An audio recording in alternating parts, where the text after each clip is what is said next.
Assalamualaikum warahmatullahi wabarakatuh. Selamat pagi, Pehaba Syedara. Kembali lagi bersama kami dalam Berita Aceh. Bersama saya Elzira Felicia. Sejumlah berita menarik dan aktual lainnya telah kami sajikan untuk Anda. Berikut 3 berita utama pada pagi hari ini.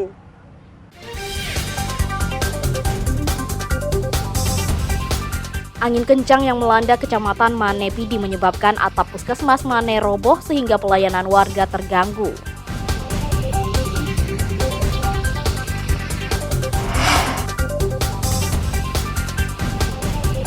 Jumlah warga yang berobat di sejumlah poliklinik RSU Cud Mutia membludak selama 3 hari terakhir.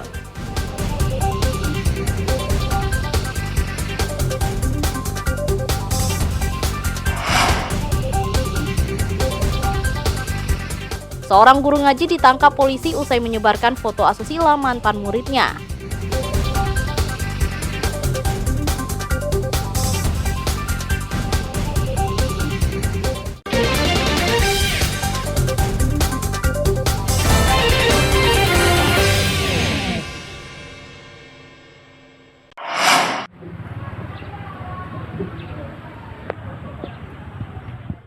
Angin kencang disertai hujan lebat yang melanda Kabupaten Pidi merobohkan atap Puskesmas Mane, Kecamatan Mane pada Minggu petang.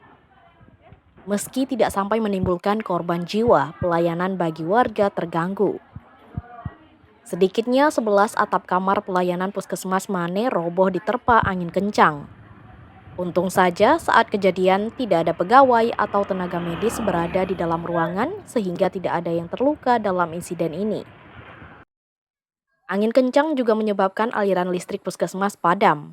Apalagi sepanjang jalan dari Mane menuju Gempang banyak pohon tumbang, menimpa tiang dan kabel listrik. Kejadiannya kemarin sore jam 16.30, tiba-tiba hujan dan juga disertai dengan angin kencang. Kemudian atapnya langsung meroboh ke bawah. Kerusakan yang terjadi adalah semua ruangan di 11 ruangan, ya. Yang sisanya 3 ruangan itu masih bisa digunakan. Mulai besok pelayanan tetap sama seperti biasa, tetap dilanjutkan, tidak ada masalah dengan hal pelayanan, tapi bersifat dengan istilah sementara apa yang ada, tapi tetap pelayanan dilanjutkan. Meski tersisa 3 kamar, layanan Puskesmas Mane tetap dibuka pada Senin. Namun pelayanan sementara dialihkan ke kantor Camat Mane karena jumlah warga berobat tidak tertampung di puskesmas. Angin kencang yang terjadi menjelang waktu salat maghrib ini juga robohkan sejumlah pohon. Akibatnya listrik padam sampai ke Kecamatan Gempang hingga Senin siang. Ramadan melaporkan dari Pidi.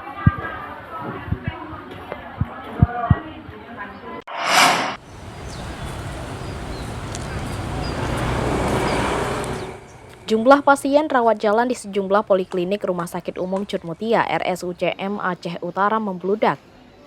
Peningkatan jumlah pasien lantaran banyak pelayanan pengobatan tutup sementara selama Idul Adha. Lonjakan pasien rawat jalan terjadi selama 3 hari terakhir. Jumlah pasien yang berobat di sejumlah poliklinik RSUCM lebih dari 400 orang per hari. Padahal normalnya jumlah warga yang berobat paling banyak 250 orang per hari. Para pasien rawat jalan umumnya mereka yang ingin memeriksa kesehatan usai liburan dan berlebaran. Jam kerja dari pagi hingga sore menyebabkan pasien menumpuk saat pelayanan RSUD beroperasi. Jadi yang pertama sekali ya adalah untuk kontrol ulang pasca lebaran, ya, karena kita 4 hari kemarin itu kan penanganan emergensi terbuka di IGD, rawat inap, ya, rujukan dan lain sebagainya. Sementara kan untuk kontrol berobat jalan poliklinik ini kan dibukanya di jam kerja sesuai dengan jam kerja pemerintah. Nah, yaitu pada waktu kita libur 4 hari kemarin, maka kunjungan ulangnya adalah hari ini dan besok. Ya, besok juga kita informasikan kita buka sesuai arahan dari pemerintah. Ya, jadi kita sudah komunikasi juga, kita juga sampaikan di Facebook, di Instagram, ya, di website bahwasanya besok kita menerima pelayanan lewat jalan untuk Rumah Sakit Umum Cud Mutia.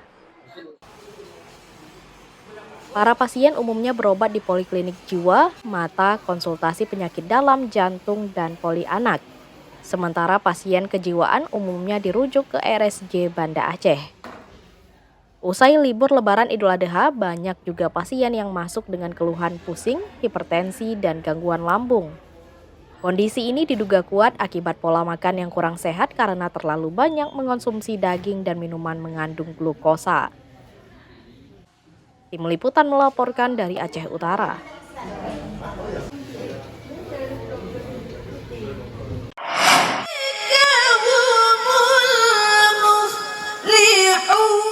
Tahapan pilkada di Kabupaten Aceh Barat Daya terus berjalan, namun Panwaslih Pilkada belum bisa bekerja. Sejak dilantik lebih dari sebulan lalu, Panwaslih Pilkada Kabupaten Aceh Barat Daya belum memiliki sekretariat. Sehingga mereka juga tidak bisa menyeleksi Panwascam padahal pilkada tinggal beberapa bulan lagi. Para komisioner Panwaslih masih terus berupaya mengusahakan pendanaan karena anggarannya masih nihil. Meski dianggarkan 1,5 miliar rupiah untuk mengawasi tahapan pilkada, namun hingga saat ini belum pernah diterima.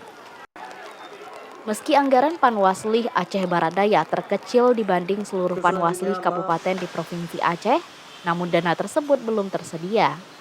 Sementara itu, Pantarlih sudah terbentuk dan melakukan pendataan ke tingkat desa, namun Panwaslih masih tersandera masalah anggaran.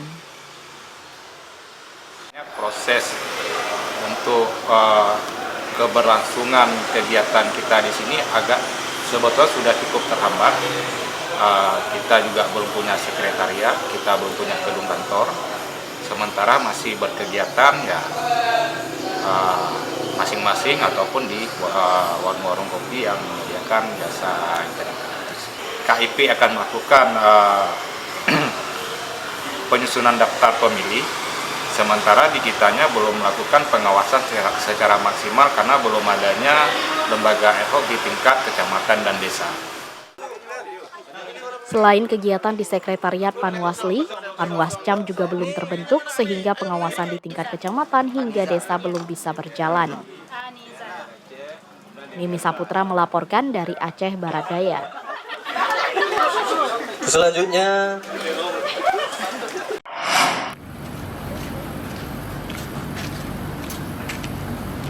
seorang guru ngaji ditangkap usai dilaporkan menyebar foto tanpa busana mantan muridnya.